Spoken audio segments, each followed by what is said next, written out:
என்ன மாதிரி ஆசை உங்களுக்கு யாருக்குன்னா இருந்துச்சுன்னா கமெண்ட் பாக்ஸில் கமெண்ட் பண்ணுங்க.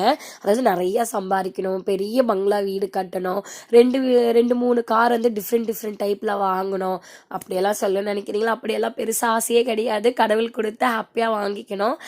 எனக்கு என்னை பொறுத்த வரைக்கும் என்னென்னா, நினச்ச நேரத்துக்கு பிடிச்ச இடத்துக்கு வந்து காரோ பைக்கோ எதுலேயோ ஒன்று ஃபேமிலியோடு வந்து ட்ராவல் பண்ணி 2 3 நாள் வந்து ஸ்டே பண்ணணும். பிடிச்ச சாப்பாடை நினச்ச நேரத்தில் போய் வாங்கி சாப்பிட்ணும். ஹெல்த்தியாக ஃபேமிலியோட ஹாப்பியாக ஸ்பெண்ட் பண்ணணும். இந்த 3 விஷயந்தான் என்னோட மைண்டுக்குள்ளே ஓடிக்கிட்டே இருக்கும்.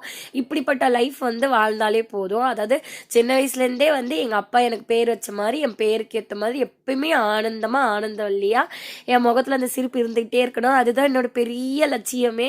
இன்றைக்கி லஞ்சு பார்த்திங்கன்னா ஒயிட் ரைஸ், அதுக்கப்புறம் எண்ணெய் கத்திரிக்காய் குழம்பு, தக்காளி ரசம், நூக்கல் கேரட் பீன்ஸ் போட்டு கறி பண்ணிவிட்டு கொத்தமல்லி துவையல் அரைச்சாச்சு. காத்தால ஹஸ்பண்டோடைய பிரேக்ஃபாஸ்ட் பிளேட் இதுதான். அமிதேஷ்க்கு மாதுளம்பழம்